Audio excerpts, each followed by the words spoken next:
إن الحمد لله نحمده ونستعينه ونستغفره ونتوكل عليه ونعوذ بالله من شرور أنفسنا ومن سيئات أعمالنا من يهده الله فهو المهتد ومن يضلل فلن تجد له وليا مرشدا أشهد أن لا إله إلا الله وحده لا شريك له وأشهد أن محمدا عبده ورسوله. En el nombre de Allah, clemente, misericordioso, que la paz y las bendiciones sean con el profeta Muhammad sallallahu alayhi wa sallam, con su familia, con sus compañeros y con todos aquellos que sigan su ejemplo hasta el día del juicio final. A quien Allah azza wa jal guíe, nadie podrá desviarlo, y a quien Allah azza wa jal decrete el desvío a causa de sus propias malas obras y a causa de sus propias malas elecciones, nadie podrá guiarlo. Le pedimos a Allah azza wa jal que seamos entre aquellos que Él ha guiado y que nos mantenga en el camino recto. Amén. Nuestra clase de hoy, nuestra charla de hoy, es sobre la vida de Salman al-Farisi, una gran persona, un ser cuya historia puede dejarnos grandes enseñanzas. Este compañero del profeta Muhammad sallallahu alayhi wa sallam tuvo a lo largo de su vida experiencias que podrán aportarnos importantes conclusiones para comprender mejor nuestra propia realidad hoy como musulmanes.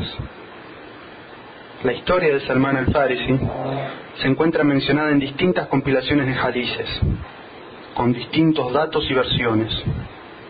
En esta conferencia no voy a citar una sola fuente, sino que sumando todas esas versiones auténticas, voy a relatar la historia de este grandioso sahaba, mencionando las principales conclusiones que pueden servirnos a nosotros hoy para mejorar nuestro din.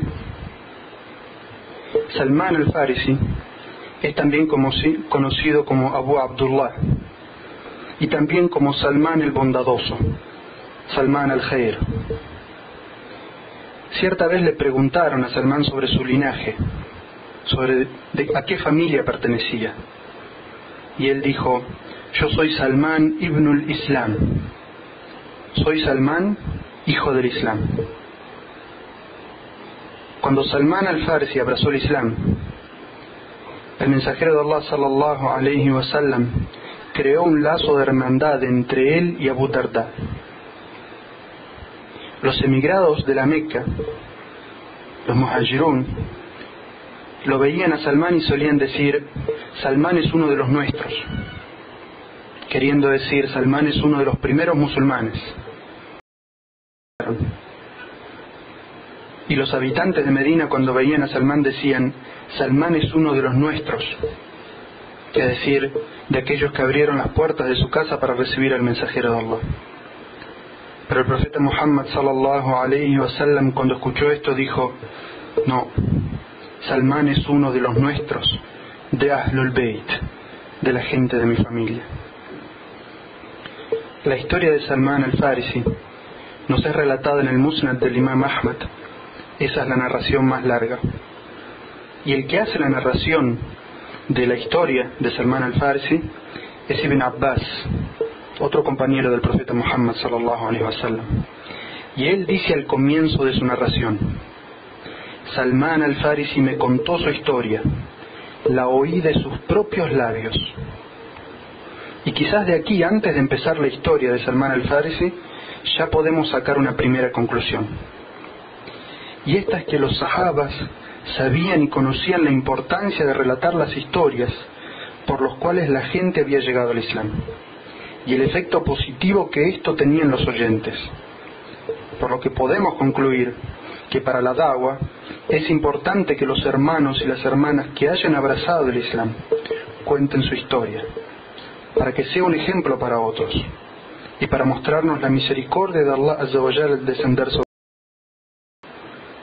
También es recomendado que aquellos hermanos que, siendo musulmanes de familia, pero luego de estar alejados del camino recto, hayan retomado el sendero de la rectitud, lo que se llama el istiqama, hayan vuelto al sendero recto, hayan vuelto a la práctica del Islam. También es recomendado que ellos nos cuenten su historia, para que sea un ejemplo para tantos hermanos y hermanas que lamentablemente hoy están alejados del din. Salman al-Farisi cuenta su propia historia. Así la narra Ibn Abbas. Dice Salman: yo era un persa de la gente de Asfahan. Mi padre era un comerciante rico de esa ciudad, y yo era el más apreciado para él. Su amor por mí era tan grande que me mantenía en su hogar como si fuera una niña. Yo era tan devoto del zoroastrianismo que me convertí en el guarda del fuego, el que cuida del fuego y no lo deja apagarse. Mi padre poseía una gran finca, y un día estaba muy ocupado en la construcción y me dijo: hijo mío, estoy muy ocupado con esta construcción y no puedo ir a mi finca hoy. Ve tú allí a controlarla, pero no te alejes mucho tiempo de mí, ya que estaré más preocupado por ti que por la finca, y eso me distraería de todo lo demás. Aquí podemos sacar una segunda conclusión sobre la vida de Salman al-Farsi. Salman había crecido con un cuidado extremo de su familia y sus padres, y él era de la alta sociedad. Nada le faltaba, ni cuidados ni medios. Sin embargo, todo esto abandonaría Salman buscando la verdad. Es decir, Salman le dio prioridad a buscar la verdad, a buscar la complacencia de Allah, a la vida mundanal de la cual él gozaba. Y nos sigue contando Salman: por la orden de mi padre partí hacia la finca, y de camino pasé por una de las iglesias cristianas. Escuché sus voces como si estuvieran rezando. No sabía mucho de otras religiones, ya que mi padre me mantenía siempre aislado. Entonces, cuando escuché sus voces, entré para ver qué es lo que estaban haciendo. Cuando los vi, me agradó la forma en que estaban rezando y lo que estaban haciendo. Me dije a mí mismo: por Dios, esto es superior a la religión que nosotros practicamos. Me quedé allí hasta la puesta del sol y me olvidé de la finca y de mi padre. Les dije: ¿dónde se originó esta religión? Me dijeron: en Siria. Más tarde volví con mi padre, que ya había mandado y se había distraído de su trabajo. Cuando volví me dijo: hijo mío, ¿dónde estabas? ¿No te he dicho que no te alejes de mí? Le dije: padre, pasé por un lugar donde estaba la gente rezando en su iglesia y me agradó lo que vi de su religión. Me quedé allí hasta la puesta del sol. Pero mi padre me dijo: hijo mío, no hay nada de bueno en esa religión. Tu religión y la de tus ancestros es superior. Le dije: no, por Dios que esa religión es superior a la nuestra. Entonces mi padre comenzó a preocuparse por mí y me encadenó en los pies para retenerme dentro de la casa y que no pudiera salir a unirme con ellos. Aquí podemos sacar una tercera conclusión. A pesar de haber sido educado en una religión, Salman era autocrítico y buscaba conocer la verdad. No era un conformista, sino que la llama de la inquietud y la búsqueda lo llevaba a investigar, sin importar si eso contradecía las enseñanzas que por tanto tiempo había recibido. Este es un mensaje de albricia para aquellos que, habiendo nacido en un hogar cristiano o de otra religión, tienen la apertura y también la valentía de buscar la verdad, y Allah les guía al Islam. Y de la misma manera, es un llamado de atención para aquellos musulmanes que, al ser criados en no deben conformarse con la simple transmisión de la religión a través de las costumbres y las tradiciones, sino que deben buscar el conocimiento, tal como lo hizo Salman, desafiando el status quo, aferrándose al Islam, que está en las enseñanzas del Corán y de la Sunna, acorde a la comprensión de los salaf. Estos musulmanes deben purificar aquellas costumbres de su familia que van en contra de los principios islámicos. Y esto lleva tiempo y lleva paciencia, que, como veremos, es algo que se encuentra presente en la historia de Salman al-Farsi. Salman nos sigue contando sobre su historia. Les hice llegar noticias a los cristianos de lo que me estaba pasando, y les dije: si algunos viajantes llegan desde Siria, háganmelo saber. Al tiempo llegaron unos viajeros desde Siria, comerciantes cristianos. Les dije, cuando hayan terminado con sus negocios y quieran volver a su país, háganmelo saber. Cuando quisieron volver a su país, me avisaron. Entonces me liberé de las cadenas de mis pies y escapé con ellos a Siria. Cuando llegué a Siria pregunté, ¿quién es el hombre más sabio de esta religión? Me respondieron, el monje de la iglesia. Así que yo deseo seguir esta religión y me gustaría quedarme contigo y servir en tu iglesia, para aprender a rezar y estar contigo. A lo que el monje me respondió, ven aquí y quédate con nosotros. Así que me quedé con él. Pero él no era un buen hombre.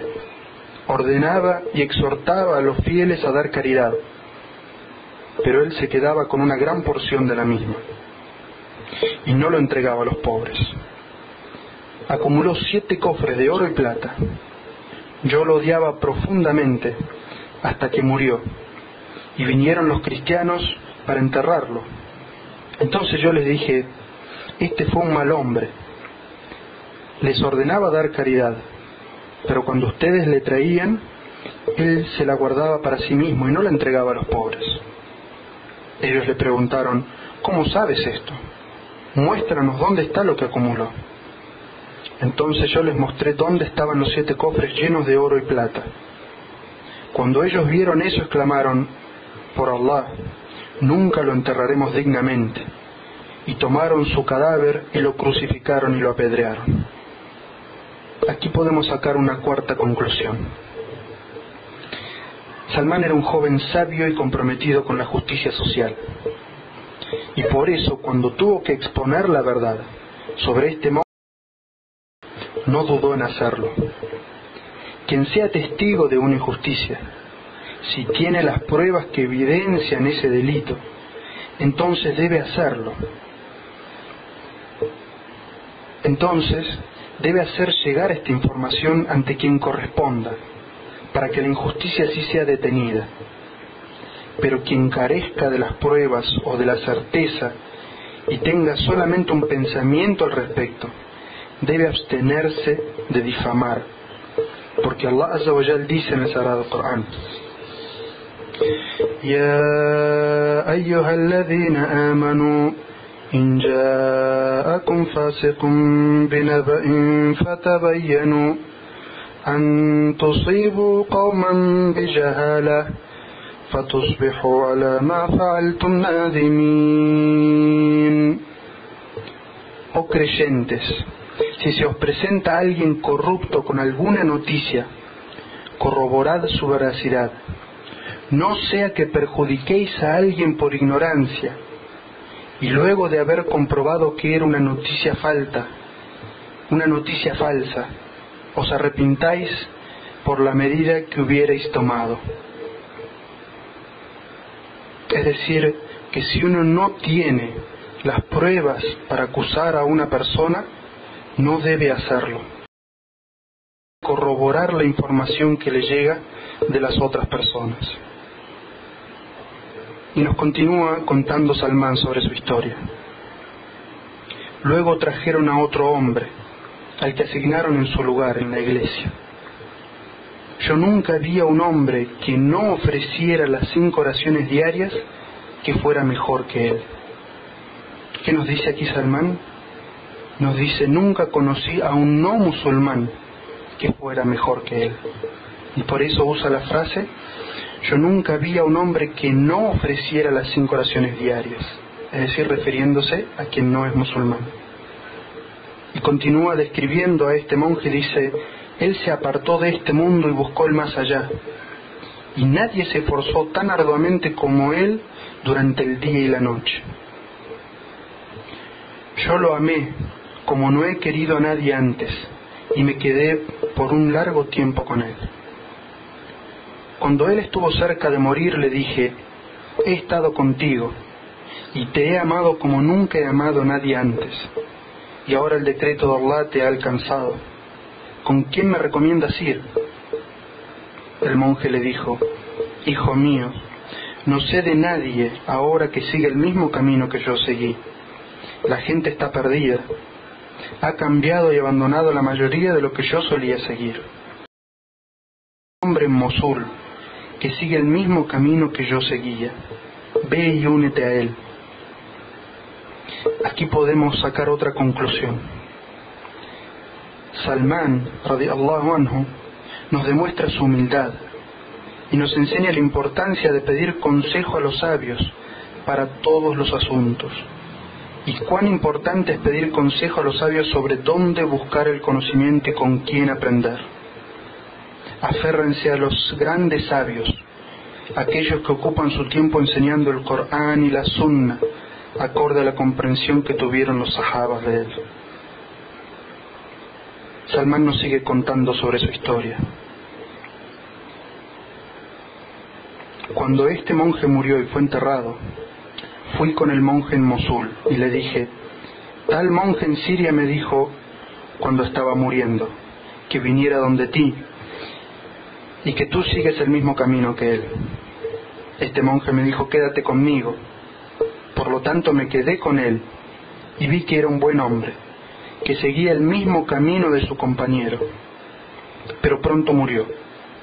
Cuando estaba en su lecho de muerte le dije: tu compañero me habló de ti y me aconsejó que viniera a ti. Ahora la sentencia de Allah te ha alcanzado a ti también. ¿A quién me aconsejas que me dirija?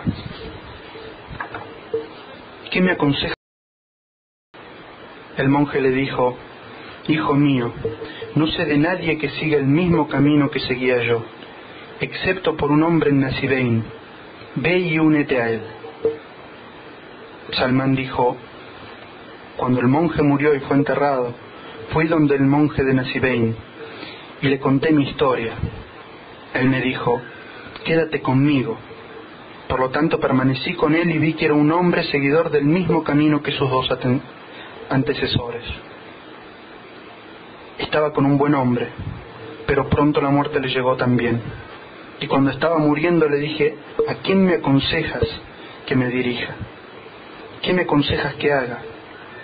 Me dijo: hijo mío, no sé de nadie más a quien te pueda dirigir, excepto por un monje en Amuría, en la tierra de los bizantinos. Él sigue el mismo camino, dirígete a él. Salmán dijo: cuando este monje murió y fue enterrado, fui con el monje de Amuría y le conté mi historia. Él me dijo: quédate conmigo.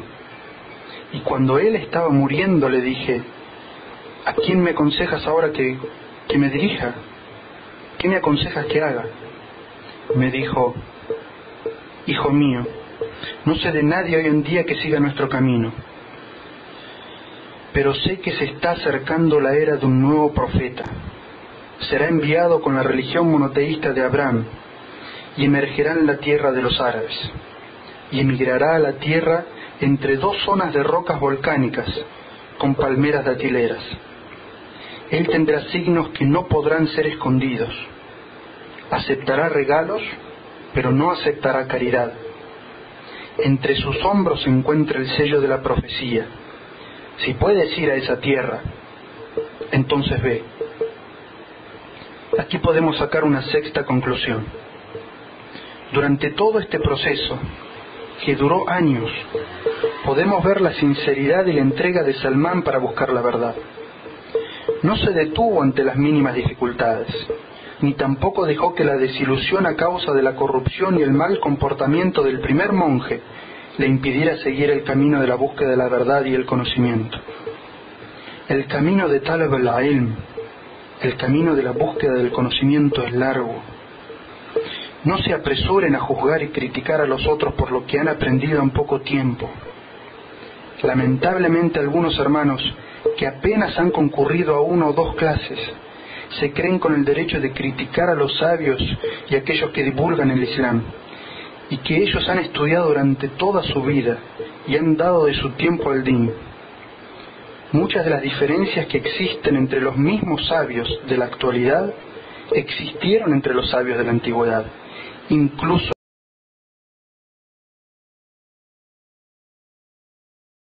ذلك الأدب de talab al-ilm, del estudiante de conocimiento y de los sabios entre sí.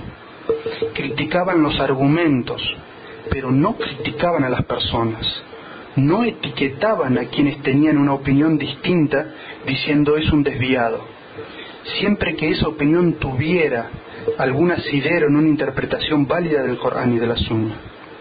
Quiere Allah Azza wa Jal guiar a aquellos que se han desviado del camino recto, el camino que establecieron los Sahaba y los grandes sabios de la historia del Islam.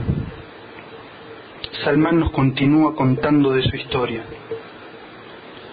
Luego, cuando éste murió y fue enterrado, permanecí en Amuría durante algún tiempo.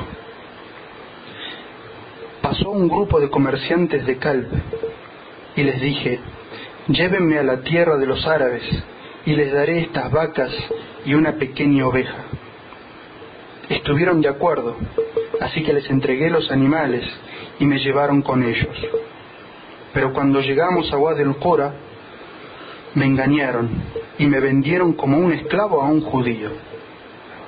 Estando con él, vi unas palmeras datileras y deseé de corazón que aquella fuera la tierra de la cual el monje me había hablado, pero no estaba seguro de ello.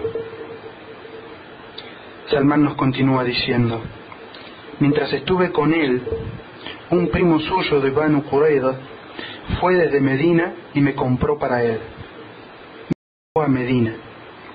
Por Allah, tan pronto vi la ciudad, la reconocí por la descripción que me había dado el monje. Por lo tanto permanecí allí. El mensajero de Allah apareció en la Meca y permaneció en ese lugar durante algún tiempo. Pero yo no escuché nada de él porque estaba preocupado con el trabajo que tenía como esclavo. Luego supe que el profeta había emigrado a Medina. Salmán dice: por Allah, estaba en la cima de una palmera datilera trabajando y mi amo estaba sentado debajo. Cuando se acercó un primo suyo le dijo: que Allah destruya a Banu Tayla. En este momento se están reuniendo en la zona de Quba para conocer a un hombre que ha venido de la Meca hoy, y ellos dicen que es un profeta.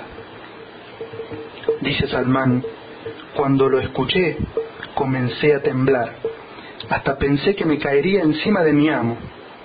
Salté del árbol y comencé a preguntarle a su primo: ¿qué has dicho? ¿Qué has dicho? Pero mi amo se enojó y me golpeó, y luego me dijo: ¿por qué te interesa eso a ti? Vuelve a trabajar. Yo le respondí: no es nada, solo quería corroborar lo que había escuchado. Salmán nos continúa diciendo: había estado ahorrando algo de dinero. Por lo tanto, cuando se hizo de noche, lo tomé y fui donde el mensajero de Allah en Quba. Entré justo, y que tienes compañeros emigrados y con necesidades. Esto lo doy en caridad. Tenía unos alimentos entre sus manos, ya que veo que eres el más merecedor que cualquiera. Dice Salmán: lo coloqué cerca de él, y el mensajero de Allah sallallahu alayhi wa sallam dijo a sus compañeros: coman, pero él no comió. Me dije a mí mismo: esta es una señal. Entonces me fui y comencé a ahorrar más. El mensajero de Allah sallallahu alayhi wa sallam se mudó de Quba a Medina. Luego fui donde él, le llevé lo ahorrado y le dije: he notado que no comes de lo que es dado en caridad. Este es un regalo con el que quiero honrarte. Esta vez el mensajero de Allah sallallahu alayhi wa sallam comió y le dijo a sus compañeros que comieran también. Me dije a mí mismo: esta es la segunda, es decir, la segunda señal. Luego fui con el mensajero de Allah cuando estaba en Baqi al-Gharqat, cuando fue al funeral de un hombre de sus compañeros. Él llevaba una capa y estaba sentado. Lo saludé y traté de ver su espalda. Él se percató de que estaba tratando de confirmar algo que me habían dicho. Por lo tanto, dejó que cayera algo de su capa, y vi el sello de la profecía en su espalda y lo reconocí. Entonces lo abracé y lo besé al profeta sallallahu alaihi wasallam mientras lloraba. El mensajero de Allah sallallahu alaihi wasallam me dijo: ven aquí. Entonces fui y me senté frente a él y le conté esta mi historia. Cuando Salmán abrazó el Islam, el mensajero de Allah sallallahu alaihi wasallam creó un lazo de hermandad entre él y Abu Darda. Los emigrados de la Meca, al escuchar la historia de Salmán, decían: Salmán es uno de los nuestros, porque él había emigrado de su tierra. Y los habitantes de Medina dijeron: no, Salmán es uno de los nuestros, estaba aquí en Medina. El mensajero de Allah sallallahu alaihi wasallam dijo: no, Salmán es uno de los nuestros, de Ahlul Bayt, de la gente de mi familia. Aquí podemos sacar la séptima conclusión. ¿Qué diferencia esta actitud de los sahabas con lo que podemos ver hoy en día en muchas comunidades a través del mundo, donde existe una separación étnica y nacionalista entre los musulmanes? Mi propia experiencia me recuerda que cuando abracé el Islam en Argentina, muchos musulmanes de origen árabe no me consideraban un musulmán 100%, porque simplemente no era de origen árabe. ¿Cuánto se discrimina y se segrega a muchos nuevos musulmanes, no incluyéndolos en los círculos de los hermanos, no dejándolos participar en las comisiones de las mezquitas, salvo en raras excepciones? ¿Cuánto tenemos para aprender de esta situación? Incluso nosotros los nuevos musulmanes, sobre cómo tratar y comportarnos con aquellos que recién se convierten al Islam. Decirles: Salmán es nuestro. Así a cada uno de los nuevos musulmanes.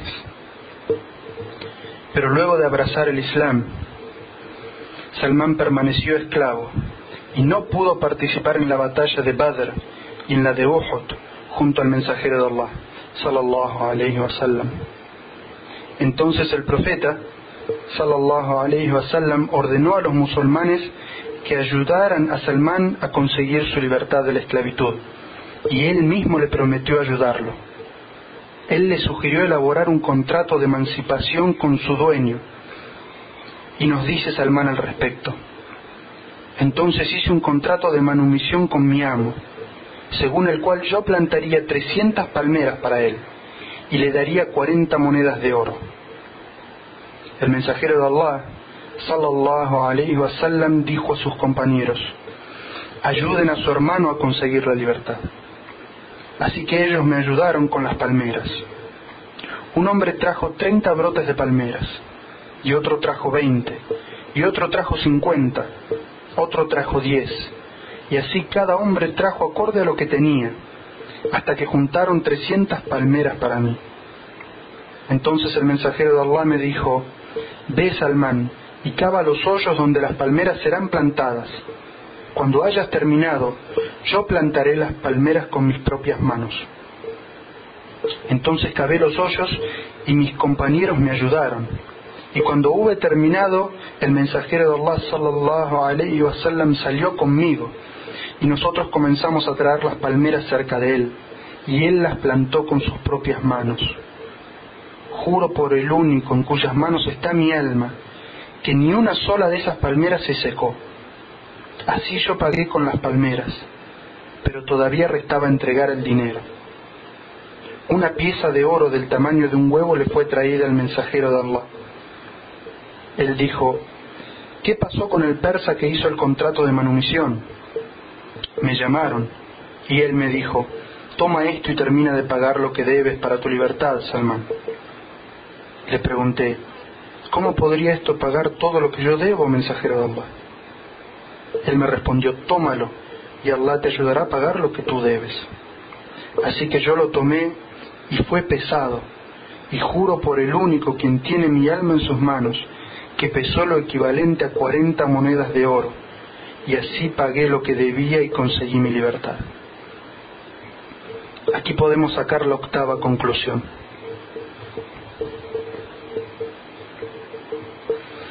Esto demuestra la solidaridad que se deben los musulmanes unos con otros, como cuando hay una causa justa y uno de nuestros hermanos necesita asistencia. Siguiendo el ejemplo y la indicación del profeta Muhammad sallallahu alaihi wasallam, deberíamos ayudarlo a saldar sus deudas o solucionar sus conflictos y dificultades. Cuando realmente tenemos fe, sentimos tal como describió el profeta sallallahu alaihi wasallam a los creyentes, cuando dijo en un hadiz auténtico que fue narrado en Bukhari y Muslim: el ejemplo de los creyentes en su amor mutuo, compasión y colaboración es como el de un cuerpo, que si se enferma un órgano, se resiente el resto del cuerpo por la fiebre y el insomnio. Así debemos de ser de solidarios los musulmanes unos con otros. Continuando con la historia de Salman al-Farisi. En el año 5 de la Égira, Quraysh juntó una gran cantidad de soldados de distintas tribus para marchar sobre Medina y aniquilar a los musulmanes.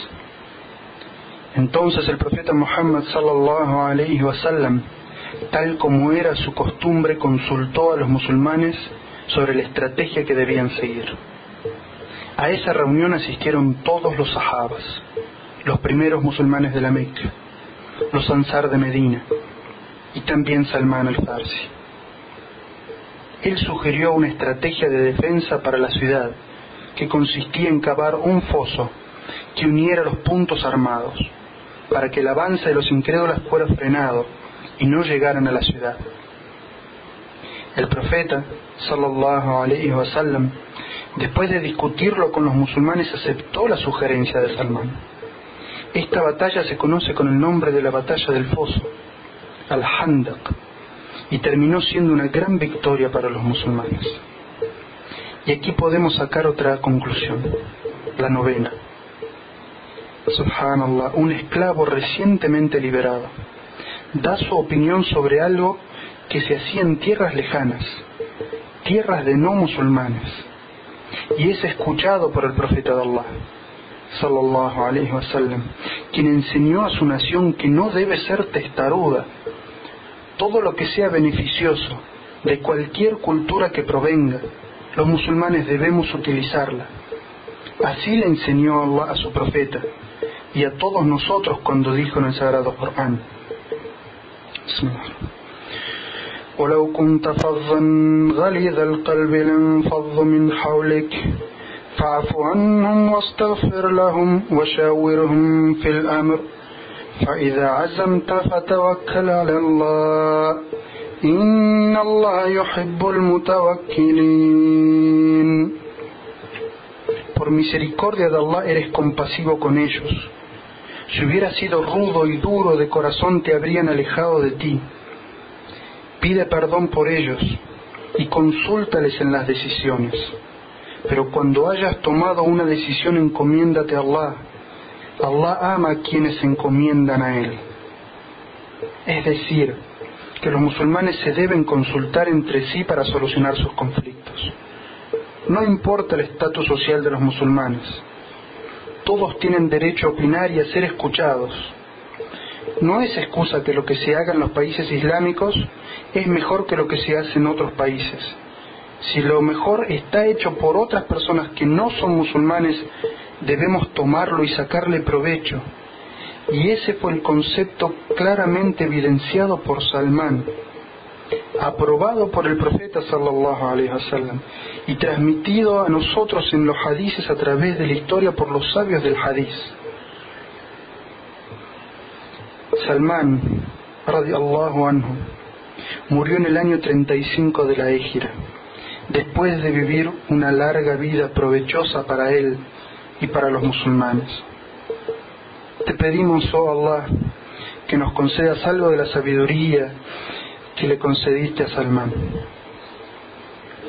Te pedimos, oh Allah, que nos concedas la sinceridad que concediste a ese sahaba.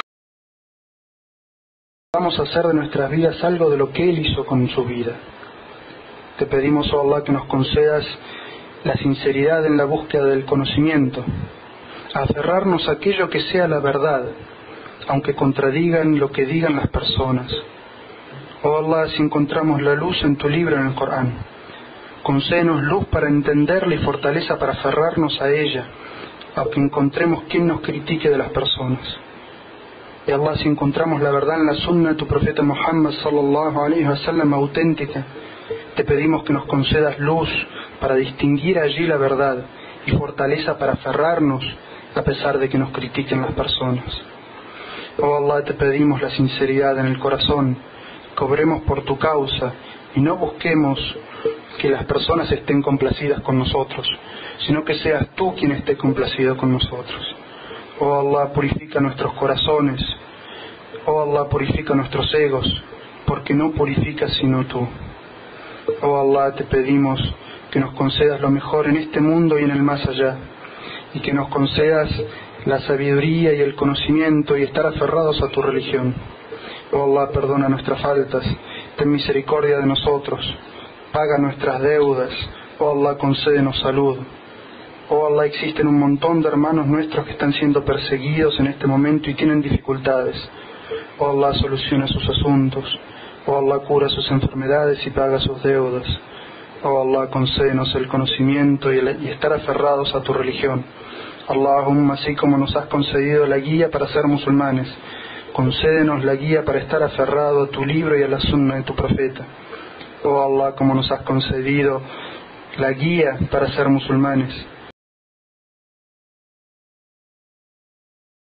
podamos decir por tu gracia la ilaha illallah Muhammadur Rasulullah, y que la paz y las bendiciones sean con el profeta Muhammad sallallahu alaihi wasallam, con sus compañeros, con sus seguidores y todos aquellos que sigan su ejemplo hasta el día del juicio final.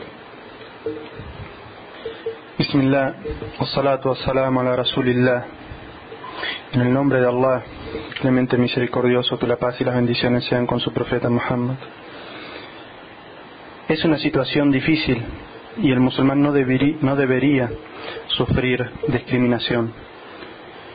Como Allah Azza wa Jal dice en el Corán, innamal mu'minuna ikhwa, es decir, los creyentes son hermanos entre sí y no debería existir discriminación. Si uno es víctima de un acto de discriminación, lo primero que debe hacer es aprender de esa situación para no hacerlo él mismo.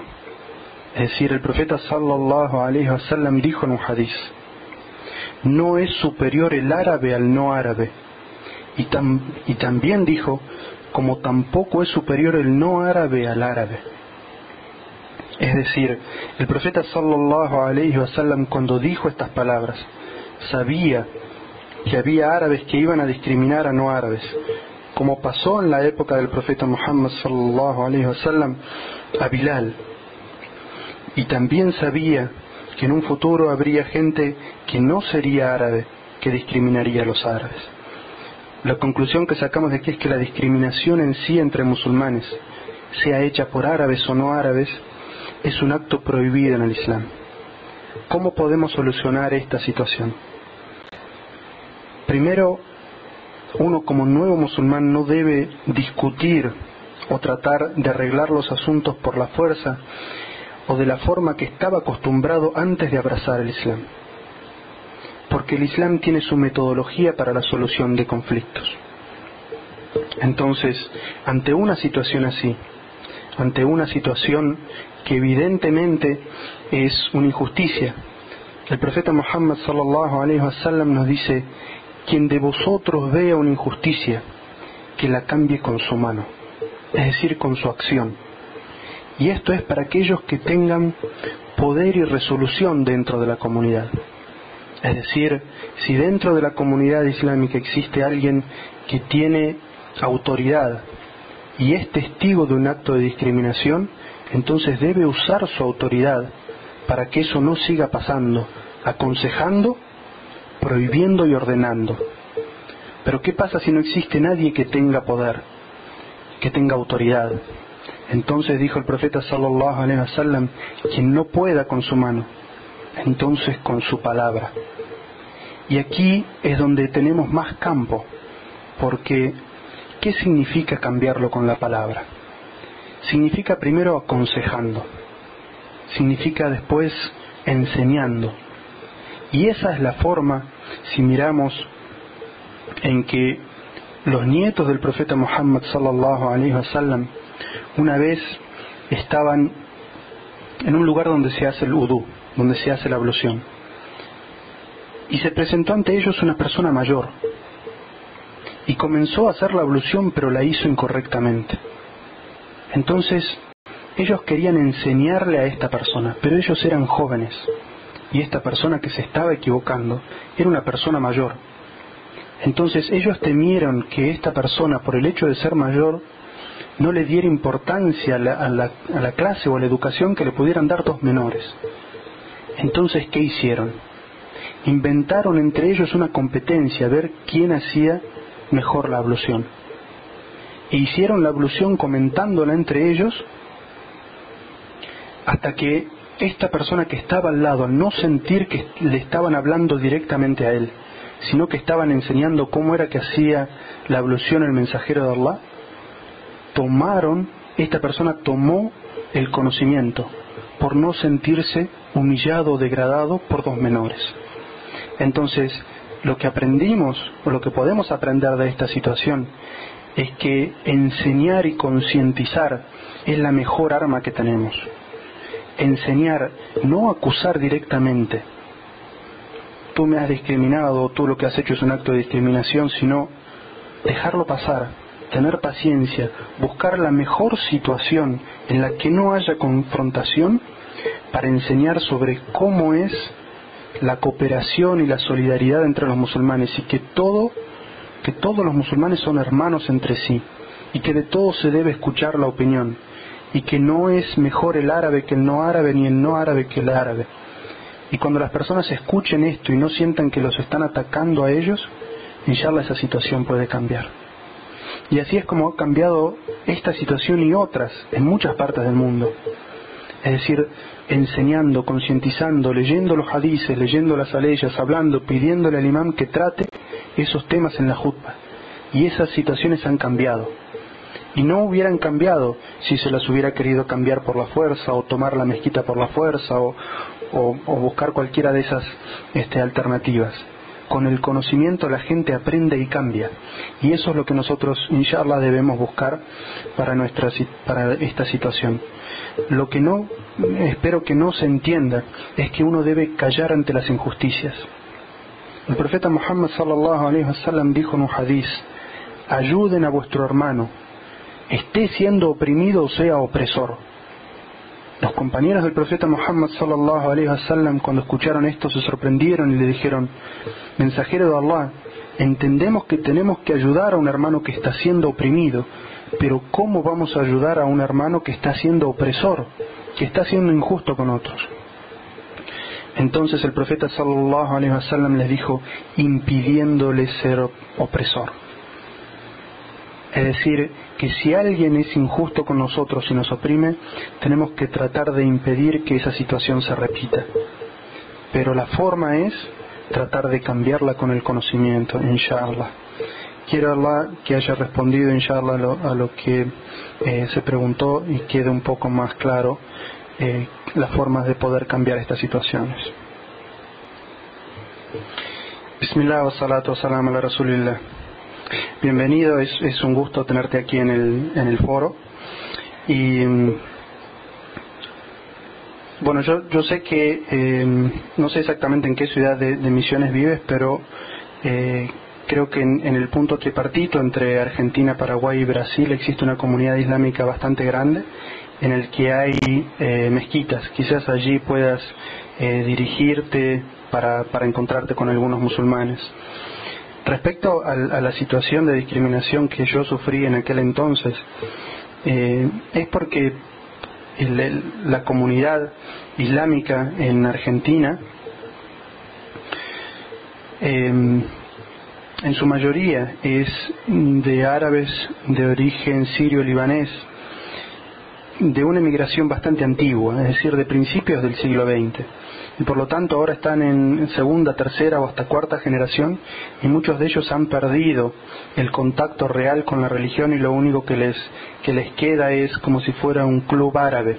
Ellos sienten cierta identificación con la religión de sus abuelos, pero no tienen mayor conocimiento de ello. Me pasó una vez de ir a visitar a un hermano musulmán de apellido árabe para ir a invitarlo a la mezquita, y cuando estábamos hablando con él, él me dijo: no, yo soy un musulmán muy practicante. Mi abuelo era musulmán y él me enseñó todo sobre la religión.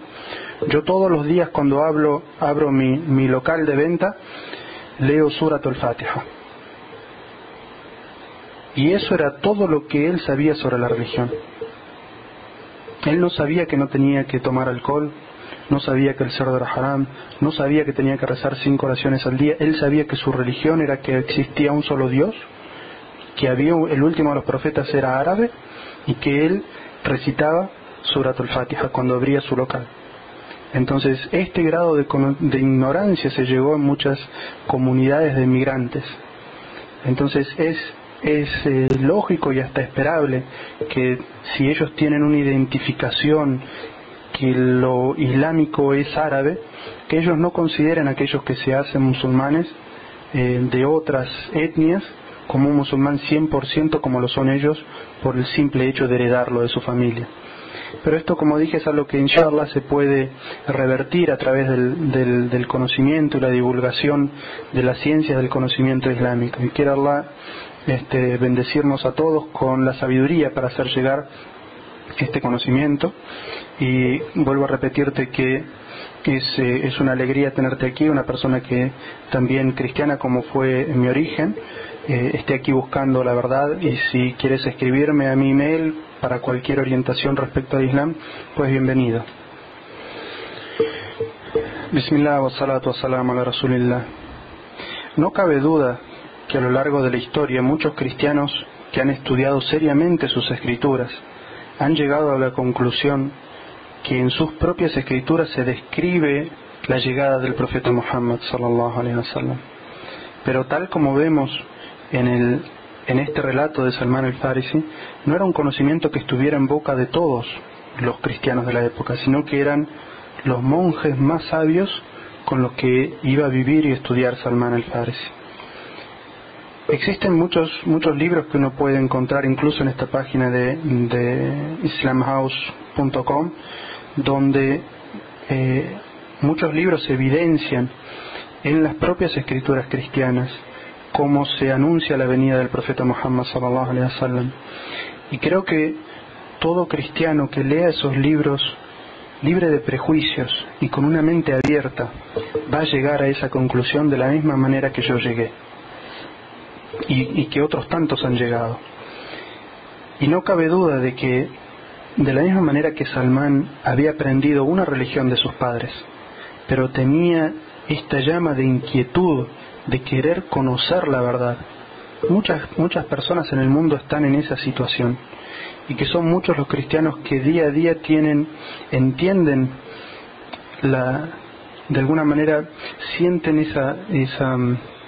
esa falta con la religión en la que ellos están en este momento, que no llena todas las inquietudes y no les da todas las respuestas que ellos necesitan, y encuentran en el Islam todas esas respuestas. Le pedimos a Allah que descienda la guía sobre todos aquellos que sean sinceros en su búsqueda. Bismillah, wassalatu wassalamu ala Rasulillah. Primero, creo que es importante saber que si bien existe esta separación, uno tiene que trabajar en contra de que esta separación exista.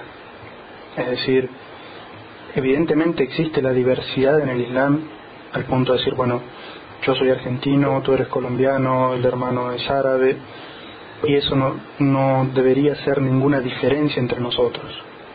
O sea, Allah Azza wa Jal, como dice en el Sagrado Corán, nos creó en pueblos y tribus para que nos conozcamos. Es decir, para que nos reconozcamos unos a otros que existimos y nos aceptemos unos a otros que existimos, y que la diversidad entre los musulmanes no es mala, sino que es buena. Respecto a la situación con aquellas personas que están aferradas a aquello que aprendieron durante mucho tiempo, creo que es muy justo que nosotros, los musulmanes conversos o latinos, aceptemos y reconozcamos que nuestros hermanos árabes han hecho, quizás no todo lo que se debiera, pero han hecho mucho por el Islam, y que los primeros centros islámicos y las mezquitas existentes en su inmensa mayoría fueron construidas por hermanos árabes. Entonces creo que es muy importante reconocer este favor de ellos, o este esfuerzo de ellos por construir mezquitas, centros islámicos o escuelas islámicas. Luego de eso, sigo insistiendo que la fuente para llegar a una unión entre los musulmanes es a través del conocimiento. La diversidad es importante, y por lo tanto, si los musulmanes latinos no pueden conseguir todo lo que quieren hacer dentro de esas instituciones hechas por los árabes, pues entonces no es una fitna o una separación que los musulmanes latinos hagan sus propias mezquitas, sus propias escuelas, sus propias oficinas de da'wah. Lo importante aquí es que hacer una nueva mezquita o hacer una nueva oficina de da'wah no signifique la fitna de que la separación del lugar implique la separación de los corazones. Es decir, seguimos siendo hermanos, tendremos nuestras diferencias de concepto, pero voy a seguir viniendo a esa mezquita a hacer la oración, y puedo seguir yendo a esa mezquita para escuchar la jutba. Que hagamos un centro para hacer da'wah distinto que esa mezquita significa de que hay un lugar más para la difusión del Islam en esa ciudad, y no de que si hay una mezquita, cualquier otro que quiera abrir una musalla o una sala para difundir el Islam, que eso genere la fitna de que hay una división. No, que haya otro lugar para hacer da'wah es bueno y es mejor, pero no tiene que haber división de los corazones. Y la forma para conseguir eso es a través del conocimiento, a través del consejo. Es decir, a veces no tiene ningún beneficio el hecho de discutir con aquellas personas que no quieren escuchar aquello que está evidente en el Corán y la Sunna, porque ellos quizás necesitan que una persona de su propia gente les diga que en el Corán y la Sunna es así.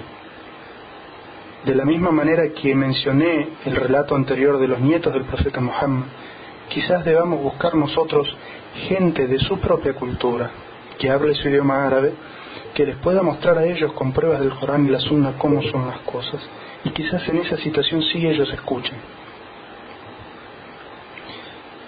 Sí, yo entiendo que no habla árabe, y por eso creo que es importante el hecho de buscar los interlocutores, es decir, aquellos hermanos que sí hablen árabe y que estén en el sendero correcto respecto a lo que es el Corán y la Sunna, que pueda explicarle a ellos mismos en árabe, en el idioma del Corán y de la Sunna, cómo deberían hacerse las cosas, y también saber que existe en muchas situaciones diversidad de opinión, y que las opiniones, si tienen asidero en el Corán y la Sunna, son respetables. Y voy a citar un ejemplo. Hubo aquí hace poco un conflicto en una musalla ambiente y donde rezan hombres y mujeres juntos.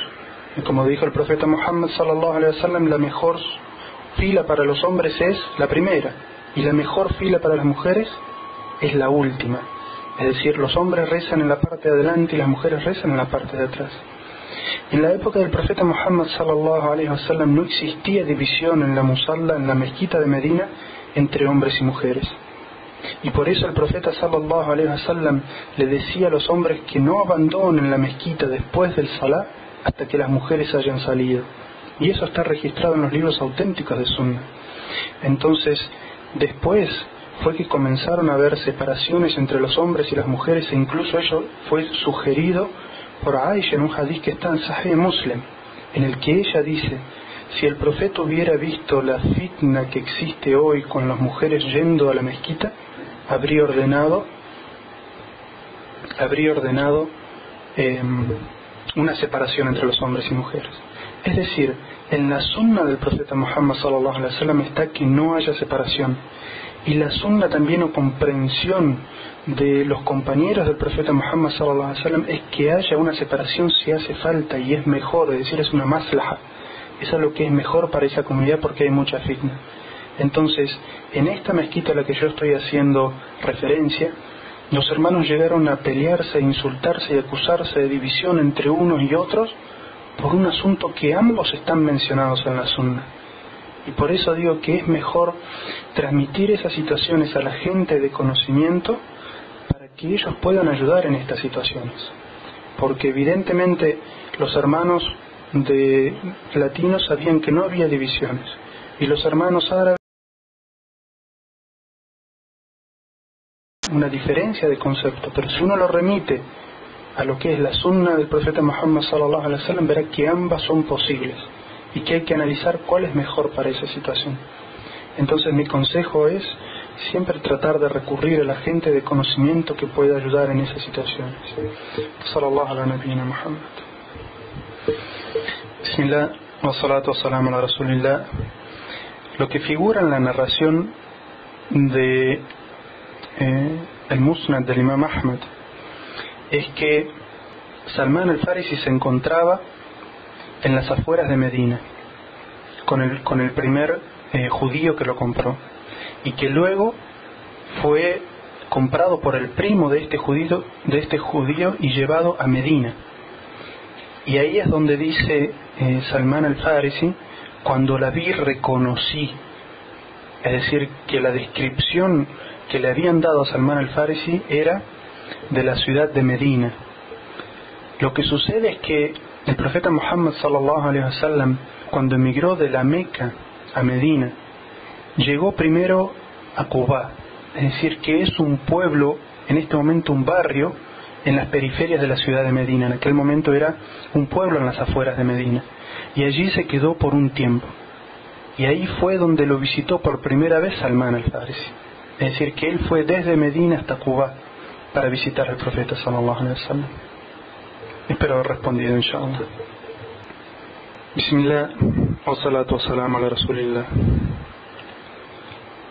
No cabe duda que la búsqueda del conocimiento es una obligación para todo musulmán, sea hombre o mujer.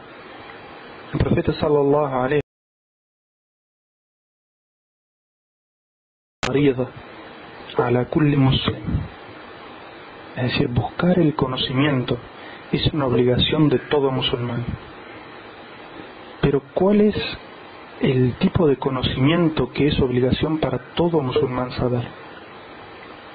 En este hadith el profeta sallallahu alaihi wasallam nos está diciendo que buscar el conocimiento es fard ain, es decir, una obligación individual. Todo musulmán y musulmana debe buscar el conocimiento. Los sabios dicen en la interpretación de este hadith que se refiere al conocimiento mínimo básico por el cual el musulmán sabe cómo practicar su religión.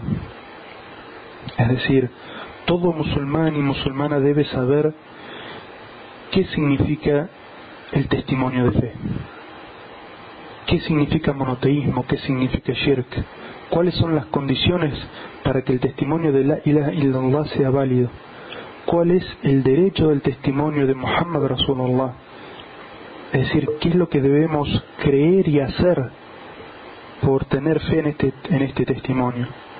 También los otros 4 pilares prácticos del Islam, que son hacer la oración, ayunar, pagar el zakat y peregrinar.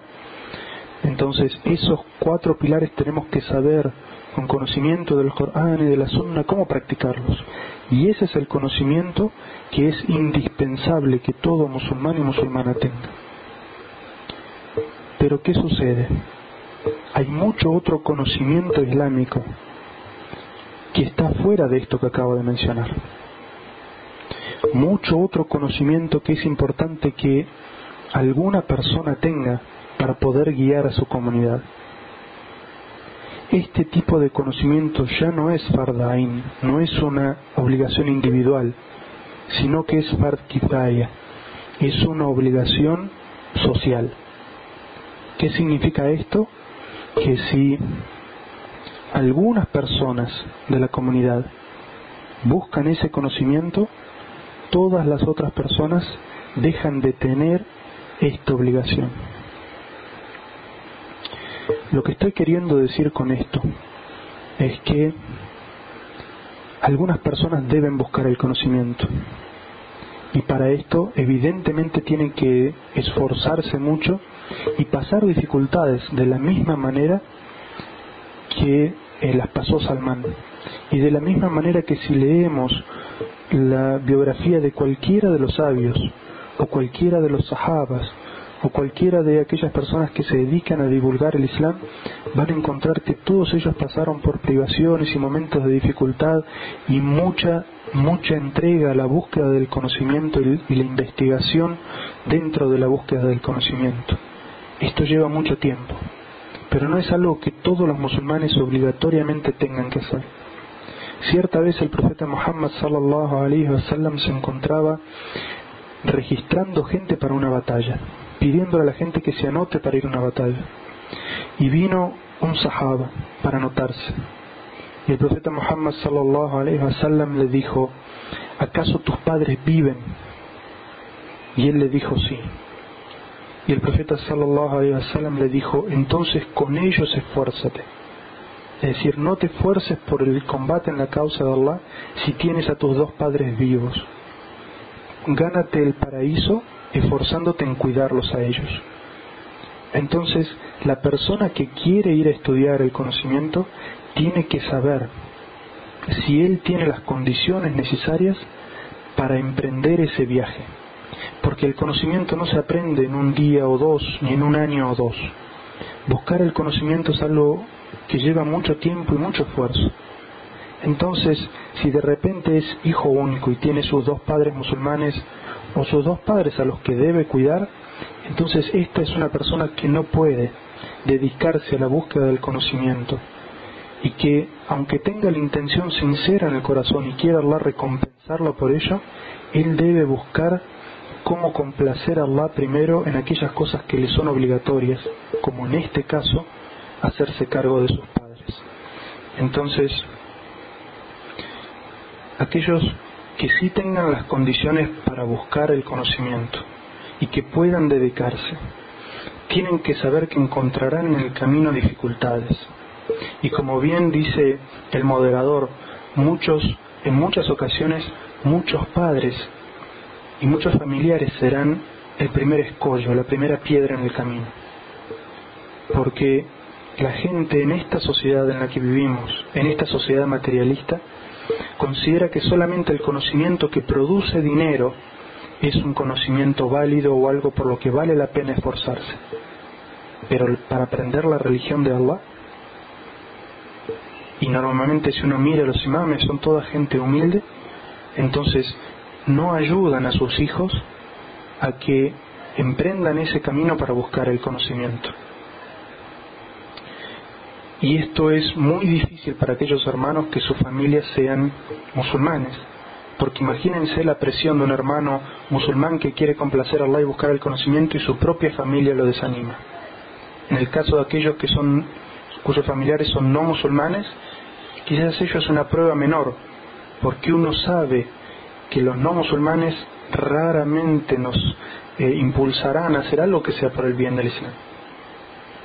Entonces, esta es una situación difícil, pero aquella persona que tenga la condición para ir a estudiar, que pueda dedicar años de su vida a aprender el conocimiento para luego transmitirlo, tiene que saber que va a haber dificultades, como incluso le pasó a Salmán al-Farisi con su primera experiencia fue mala, es decir, estuvo al lado de una persona que era corrupta, y sin embargo eso no le impidió seguir el camino.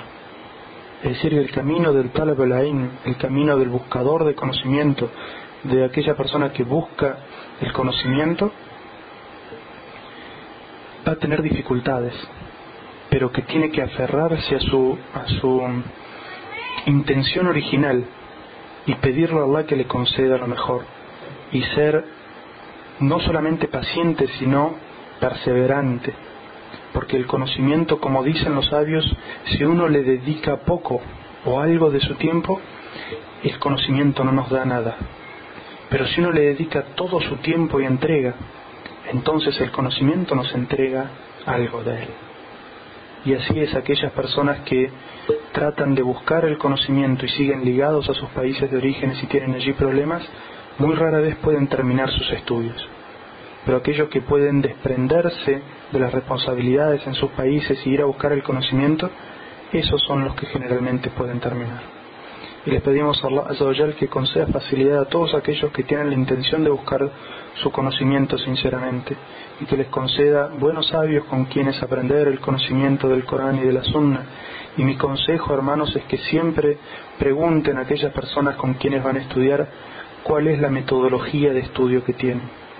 La metodología a seguir es aquella que enseñó el profeta Muhammad sallallahu alaihi wasallam, lo que está en el libro de Allah y que nos fue enseñado, transmitido por los sabios del Islam, por aquellos que fueron los más grandes sabios de todas las épocas, lo que normalmente se llaman los salaf, aquellos que seguían la metodología del Corán y de la Sunna, es decir, no darle prioridad a las palabras de la gente sobre la palabra de Allah y la palabra de su mensajero Muhammad sallallahu alaihi wasallam.